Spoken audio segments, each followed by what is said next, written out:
ఊళ్ళో పేదవాళ్ళు పేదలుగానే ఉన్నారు కదా. మరి ఇక్కడ మళ్ళా నేను రాముడు అంటావు, రామరాజ్యం అంటావు.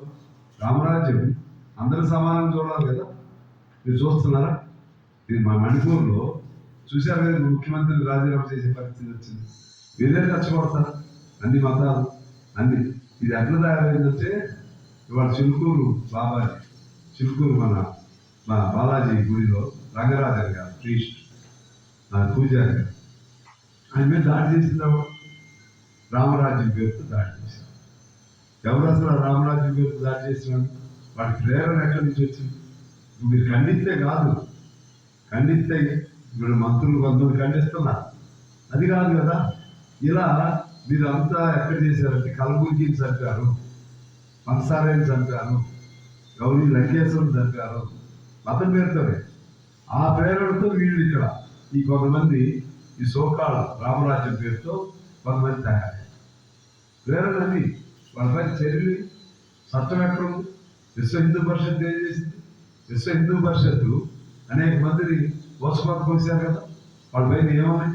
అందుకే విశ్వ హిందూ పరిషత్ లాగా నేను కూడా ఒక సైన్యాన్ని పెట్టుకోవాలని ఆయన ఎవరు తయారయ్యారు. మాకేం కాదు రాముడి పేరు చెప్పుకుంటే అంటే దీనికల్లా ఈ దుర్మార్గానికి మూల కేంద్రం, మూల స్థానం, దీనికి ప్రేరణ ఎవరైతే బీజేపీ, ఆర్ఎస్ఎస్, విశ్వ హిందూ పరిషత్తులు. ఆ క్రమం ఇవాళ దేశంలో అన్ని చోట్ల, ఒక మణిపూరే కాదు, తెలంగాణే కాదు, అన్ని చోట్ల కూడా ఆ ప్రమాదం వస్తూ ఉంది. వాళ్ళ అధికారం కోసం ఆ విధంగా చేస్తున్నారు. దీనికి సంబంధించి నేను కాంగ్రెస్ పార్టీని ప్రధానంగా తప్పుపడుతున్నాను. కాంగ్రెస్ పార్టీని ఎందుకు తప్పుపడుతున్నానంటే కలుపుకుని పోవడం వాళ్ళకి చేత కావట్లేదు. తెలంగాణలో ఆ కొద్దిగా కలుపుకోబట్టి అధికారంలోకి వచ్చారు, కమ్యూనిస్ట్ పార్టీ కలవబట్టి. అదే పద్ధతుల్లో అన్ని రాష్ట్రాల్లో ఎందుకు కలుపుకోలేకపోతున్నారు? ఇంకా మరి ఎప్పుడు మీకు జ్ఞానోదయం అవుతుంది, ఎప్పుడు గుణపాఠం అవుతుంది నాకు తెలవట్లేదు. ఇప్పుడైనా సరే వాళ్ళు ఒక మంచి ఆలోచనతో, కాంగ్రెస్ పార్టీ ఉదారమైన ఆలోచనతో దేశవ్యాప్తంగా ఉండకపోతే మూడోసారి మోడీ అధికారంలోకి వచ్చాడు. కనుచూపు మేరలో కూడా మళ్ళా అప్పుడు అనుకున్నాం, మొన్న మూడోసారి ఎన్నికల్లో పార్లమెంట్లో బాగా గౌరవితే ఇక్కడ పతనం మొదలైంది అనుకున్నాం.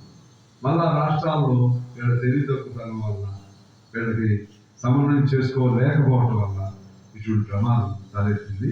ఈ ప్రమాదాన్ని మనం నిలవరించాలంటే కాంగ్రెస్ పార్టీ జాగ్రత్తగా ఉండాల్సిన అవసరం ఉంది, అందరిని కలుపుకోవాల్సినటువంటి అవసరం ఉందని నేను మనం చేస్తా ఉన్నాను. సరిగ్గా